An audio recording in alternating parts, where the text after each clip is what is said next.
Hi, I'm John, And I'm Eric. and we are proud affiliates of the You Run Podcast Network. Head on over to yourunpodcast.com to check out all of our content, all of our affiliates' content, and so much more. See y'all there.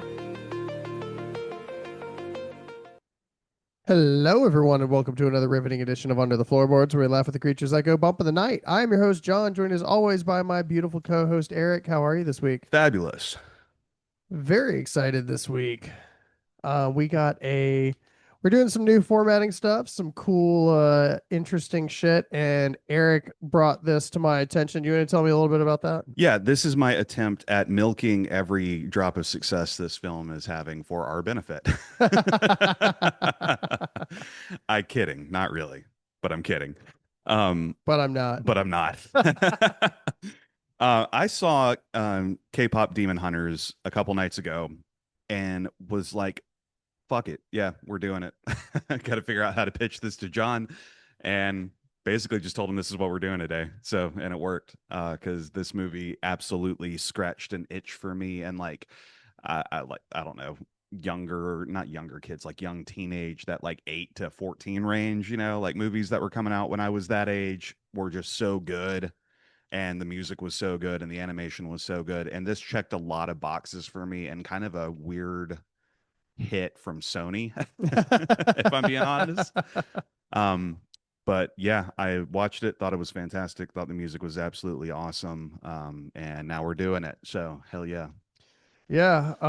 So K-pop Demon Hunter. Like you said, I will say, if you don't like K-pop music, you will not like this film. But give it a chance, because Yeah. you made a really interesting point while we were watching it that like most people, if Katy Perry had made this song in 2000, like, or whatever, like people would have been listening to it. Yeah, the song was golden for listeners. And like, I want y'all to imagine Katy Perry coming out with Golden and like nobody would have fucking questioned that. So my thing with K-pop is always like, if you don't like K-pop, you probably just don't like pop music, because it's basically the same thing. Yes, they sing some stuff in Korean every once in a while, but a lot of it is like, especially the stuff that we listen to is obviously very westernized. It has roots in like 90s pop music, boy bands, girl bands, things like that. The way the industry treats their artists is very similar to the way that the industry treats people in K-pop. And there's a lot of kind of cool things that are both nostalgic and fun. And it's just, I don't know. I agree with you that I think that's obviously the selling point of this movie. If you're not into K-pop, probably skip this one. Well, I don't. It's all actually an allegory for the industry in general, and you really have to take everything with a grain of salt. It's true, because it is. Very nice. Did you improv that on the fly? Was that just like, hey, watch this bit? I was like, damn, that's in arm's reach. Yeah. I'm gonna put a dildo in front of him next time and see what he does. Insert that gif of her sliding sushi roll in her. Yeah, like we're not doing like one of our bit by bits because this is relatively new. And we want you guys to watch it. It's available on Netflix. Yeah, light spoilers. But there is a scene like he's talking about where they're all in the green room before the show, and Mira, just like, which is one of the trinity that makes up this K-pop group, just like takes an unrolled sushi roll and just fucking yeah. Oh, see, that was Rumi. Oh, that was Rumi? My glasses. Actually, that was Rumi. Actually, it was the main character, which is why we're trying to pull focus to her, because it would make more sense, because she is the main character. Yeah. It's not a syndrome. Yeah. He has it. That gif is feeding families on social media right now. If you know, you know. What did you think about the movie, man? I already love animated movies a lot, whether they be adulterated or non, which I think this one still kind of slides into like PG-13. Like, it's not anything too overt. I like that we're like actually like killing demons and cool shit like that. It's not going to be nearly as bloody as something like Devil May Cry or some shit like that. Yeah. They don't walk into this thinking that. But I thought the movie was hilarious. I thought you made a really good point that it felt like Cartoon Network had written it, but I felt like DreamWorks did the animations for it, Yes. and I think that was a really cool melding Hmm. for the film. I thought it was really good. The only thing that I kind of had some issues with were some of the plot points towards the end. I think, and we've run into this with plenty of movies before where like it's really strong the whole time and then it just fucking falls apart Hmm. at the end story wise. Um, but yeah, other than that, the animations looked great. The characters were very, I know animated sounds stupid, Hmm. but like they were very animated Yeah. characters between the three without being like what was the anime that I tried to watch that you Kill a Kill. Kill a Kill. Yeah. And I got through most of that, but it's like it's not quite as like overt characteristics like that Yeah. had. Yeah. And it was a lot more of like They when weren't making fun of anime and the way that they were right. expressing themselves. And yeah. Right. Yeah. Yeah. But you still have some of those moments like when you're watching like Teen Titans or something where you have like the river tears coming Hmm. down on either side and like Super like chibi proportions and yeah. or what these little vehicles that animation or anime more specifically gives us. Yeah, but it kept the pacing fun. The movie itself was just really funny and like again, there was some cool action. There were relatable characters and overall I think the story was good. Hmm. I think they told the most of it pretty well. The ending for me kind of forces you to reconcile some things internally and not like within the story, you know what I mean? You have to let it forces you to connect some plot points. Oh, I guess this is why they did this, or this is why they made this decision, or this is why, and I sort of like I like it when people, don't do the show and tell thing, or they're not guiding you through what's happening. But it does feel a little rushed at the end, like they kind of gloss over a very important moment, like you were talking about before we sat down. Yeah, and And yeah. I won't even like get into that, but I will say my problem with them not covering something was because let's say it maybe takes 2 minutes of animation and side storytelling to Hmm. explain why this next part comes back together and everybody is more amicable at the end. Hmm. Because I didn't realize until the end because the amount of minutes or sorry, not the amount of minutes, but the runtime when you look at it is an hour and 39 minutes. Hmm. 13 minutes of that is just credits. Yeah. So my thing is, okay, well, you couldn't have cut off 2 to 3 minutes Hmm. and just because overall that means the movie's like what fucking an hour and uh probably 25-ish minutes Hmm. when you cut everything else out. So the time was there. Yeah. Yeah. um And you have to wonder what got left on the cutting room floor always too. mhm, This was probably like most movies are a 3 hour movie, sure. in concept anyway. I mean, I know you don't do needless animation when you're doing things like that. It's way too expensive I was saying to it is execute on Netflix something like that. Yeah. And it is. and they will not pay people if they That's don't have right. to. Yeah. Um, Hi everyone, I'm John. and I'm Eric.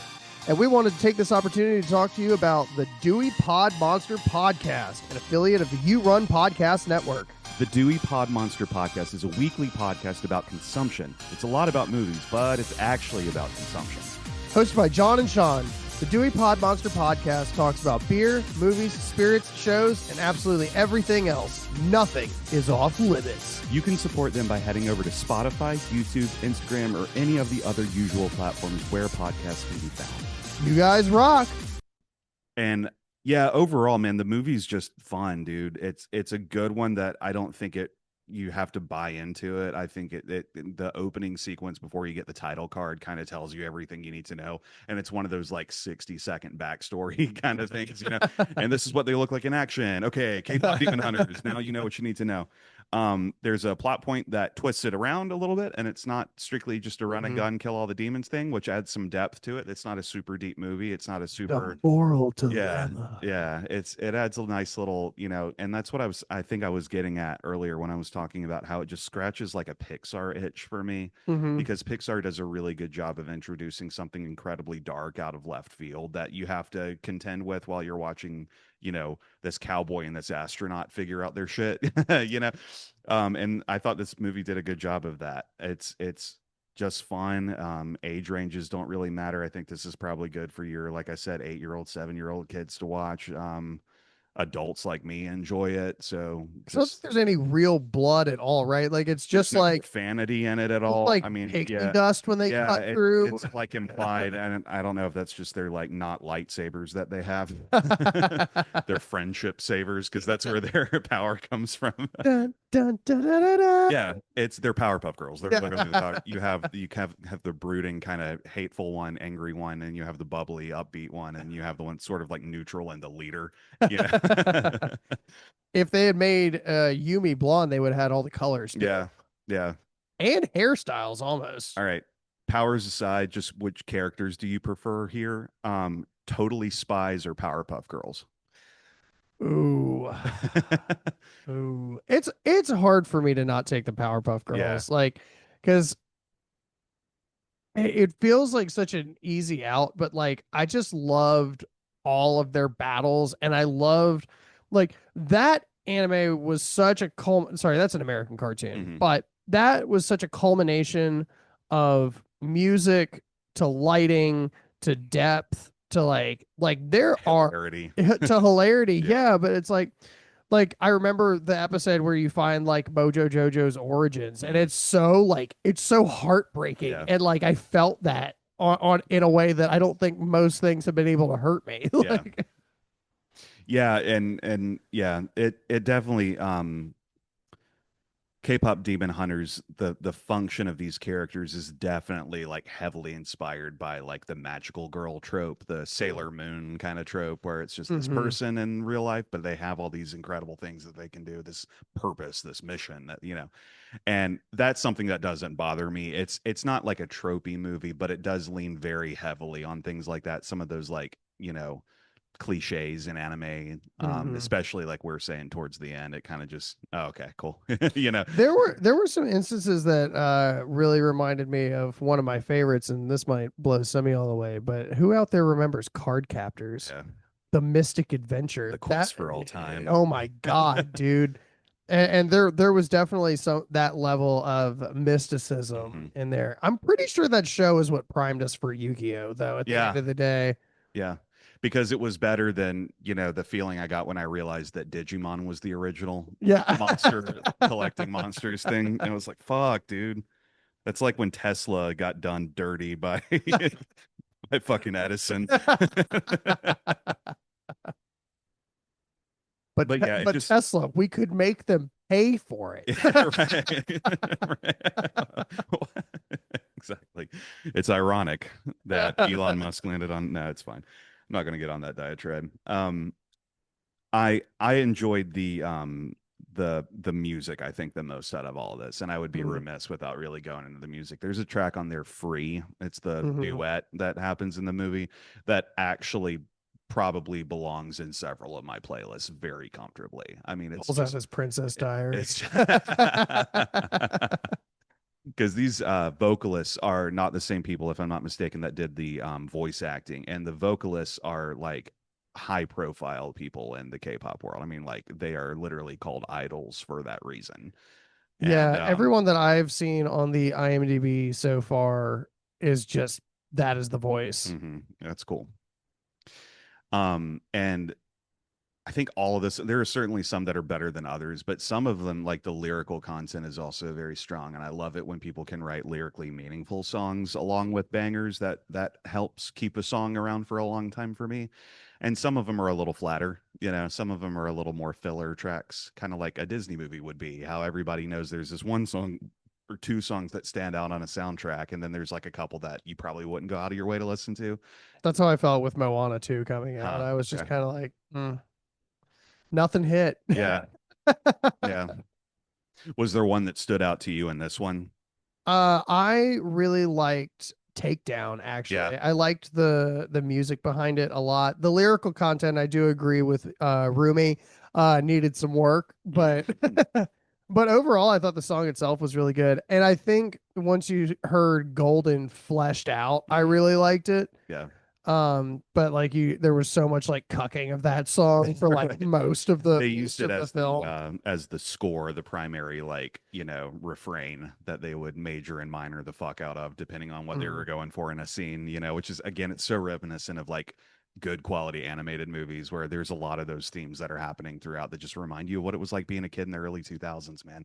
Like if this was a show on Cartoon Network when Toonami was like bumping, nobody would question it. And the composers would be writing 3 songs a week so that one Right. could make it into an episode. Yeah. Yeah. Just dead in the floor in a basement somewhere in Korea. Yeah. Because there's like one scene in particular, and it's where Rumi, Mira, and Zoe are all like on top of this train while they're singing Mhm. Takedown, and like all of these like damned souls are coming through the void. And I mean like World War Z Yeah. Flood. number Yeah. flood, yeah, of shit coming through, and they're just like singing and murdering, and I'm just And it's like, cool. yeah, and it's on a train. Yeah. Like, Yeah. I like, trains came up a lot in this, by the way. yeah. Like, I don't know if that's just because there's a lot of trains in Korea or South Korea, or if there's just a lot of autism over there. Yeah. But Right. Yeah. He did call her out on that. why you wear the trains Yeah, on the your train. pants? Um, let's talk about how much more time do we have? We got time. Okay. I want to talk about the villain a little bit. The like Do you want to explain the plot Yeah, a so little bit? yeah, loosely what happens is every generation there's a trio of singers that use their voices to unite everybody through music. So yes, this is just sinners. But it's like a force field called the Honmoon, if I'm not mistaken. Mm-hmm. And what it does is it keeps the demons from entering the human world. And I guess it's like kind of It's a it's generational a thing. generational, it's kind of again really giving like magical girl, you have to save the universe because this is who you were born to be vibes. Sailor Mercury. So what the bad guys do is the demons do is there's a character, Jiru, is that his name? Uh, I think they pronounce it Nikwa. Okay. Are you talking about the? I'm talking about the human guy. Oh, The Genu. Yeah, Genu. Okay, so yeah. he is presenting to like Satan, I guess. Nikwa. Yeah. He goes, "Hey, you know how we fight these guys by stealing their fans, which is actually really solid demon plan. That's rock solid stuff." And they hits that bop, a demon boy band. Nice. They put like 3 bars down, and the rest of the crowd of demons are Yeah. like, "Oh, that's 100% going to work." Yeah, Actually. yeah, yeah. Because K-pop culture is so big in Korea certainly, but it's making waves here and has been for about the better part of a decade, I'll say. It was pre-COVID when that shit really started hitting. So Mhm. yeah. But the idea being that they're kind of competing entities for fans is very on brand with K-pop as well. That's kind of that you're either an NSYNC or a Backstreet Boy guy. That's what that shit reminds me of, and that sort of, that was I don't know. It's just a cool story. If I get any further into it, I'm going to accidentally start saying shit. And I do think it's worth a watch. I do think it's worth y'all giving it a stab. I mean, if you just are a fan of animation, this is one of the better looking, computer animated, like 3D animation things that I've seen in a long time. Mhm. It reminds me a little bit of Turning Red. It reminds me a little of Into the Spider-Verse. It's a little stop-starty in places, like the Mhm. frame rate was in Spider-Man too. I don't know, it's nice. Yeah, had a really good time with this one. Genu, I thought was a cool villain because Genu kind of toes that line between is he on our side? Is he, he kind of like is that bad boy kind of energy, but he has a secret, He's gay. and it's that he's gay. The secret of most K-pop it stars. it would never work between us. I'm gay.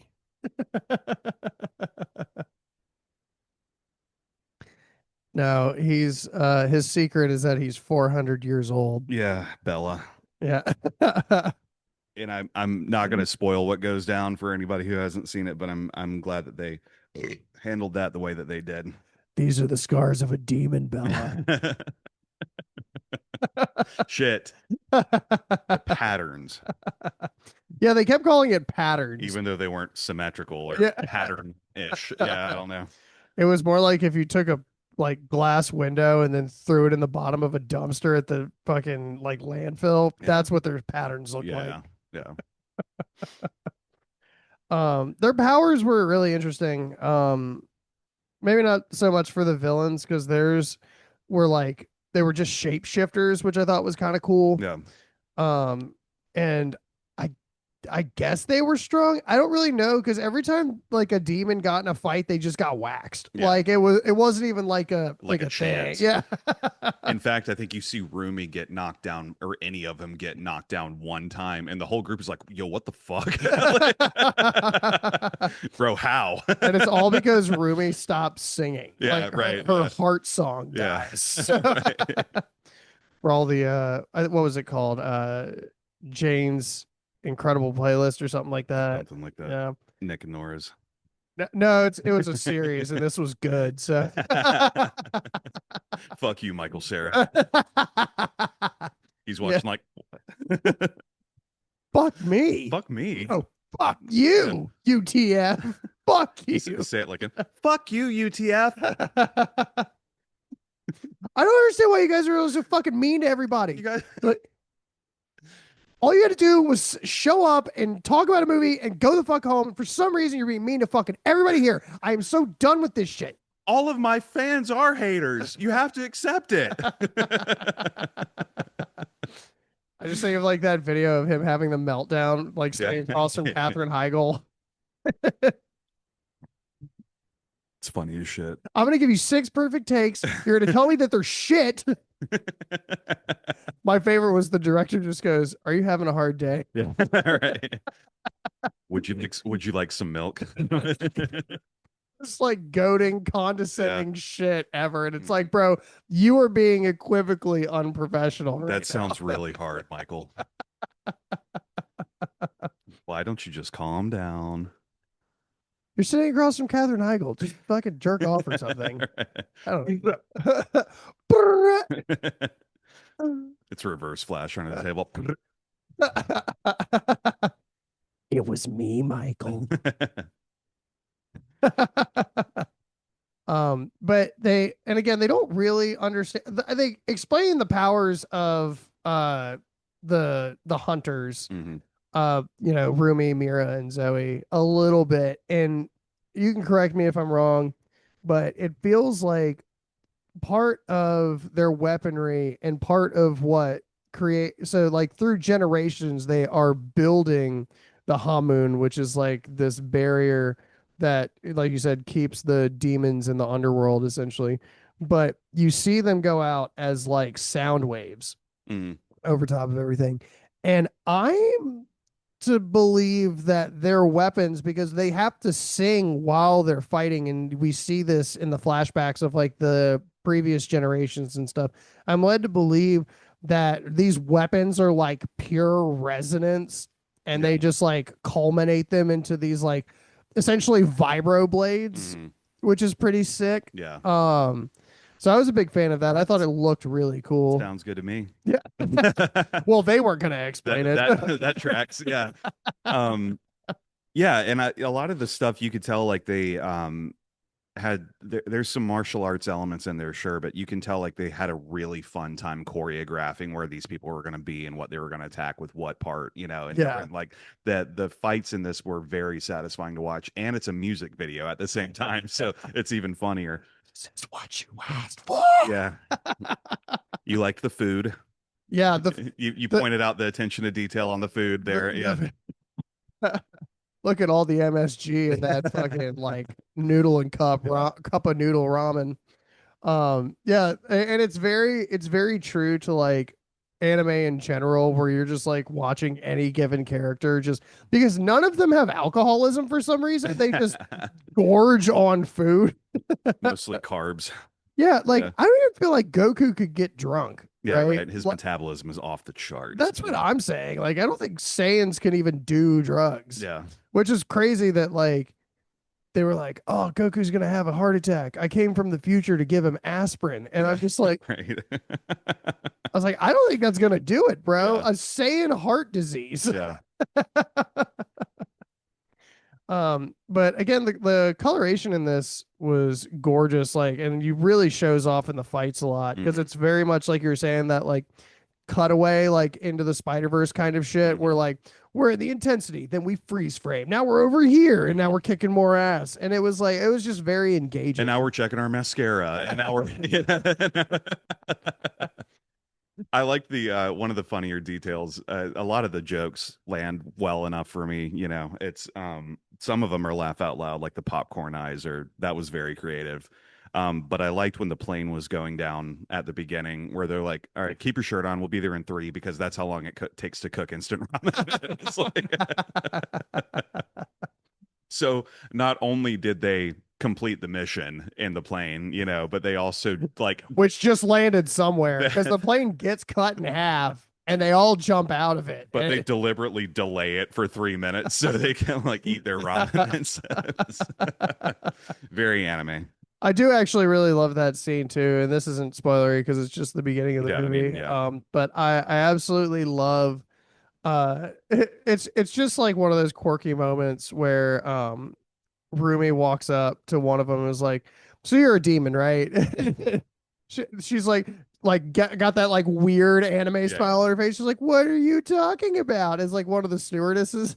yeah. She's like, "Well, your smile's super creepy, and you're also watering that plant with coffee." Yeah. So, and the plant's Damn. like dead in the background. Killed this plant. It was probably hot coffee. And I would have gotten away with it too. If I weren't so fucking stupid. Those are one of my favorite tropes too. Is like when like stuff like demons or like old school possession or like Yeah. um old ghosts possess new wave people and they Mhm. just like don't know how to be human. Societal cues and things like that. Yeah. So that was a lot of fun. Yeah. But yeah, I think this movie was fucking awesome. Yeah, it's just a good, and it's in that sweet spot of like you're like exactly 100 and no 99 minutes long, and that Mhm. includes 13 minutes of credits. So Which is yeah, insane. That's still insane to yeah. me. So yeah, watch it. I feel like I'm even gonna go as far as to go contrary to you on the thing you said at the beginning, and honestly, give it a try anyway. Like even if you don't like K-pop music, you might find something that you like in here, or realize that it's not a niche category of music. It's very valid, and there's some good shit out there. Yeah, and honestly, even if I didn't care for K-pop music, I probably would have still liked this Yeah, movie. it's fine. You know what I mean? It's fun. Probably go out of my way to watch it again in a few years, or if they come out with a sequel, because it leaves it open to a sequel, kind of. Again, just prepare yourself for the ending Yeah, because it's not gonna be like yeah, it's gonna be what you want it to be without explaining any of it. yeah. Right. Very fan servicey kind of. That's the power of friendship, Yeah, or that's the power of dawn. yeah. Right. Done, done, done. Oh man. Fuck yeah. Well, guys, thank you for joining us once again on one of our uh I guess shorter reviews. But if you want to check out an article on this, head on over to our Patreon. That is free. Check it out. Tell your friends. Don't be a bitch. Hmm. That's right. Yeah. And thank you for joining us once again. We're at Creeks, it cracks, and we laugh at the creatures that go by with the night. Good night, everybody.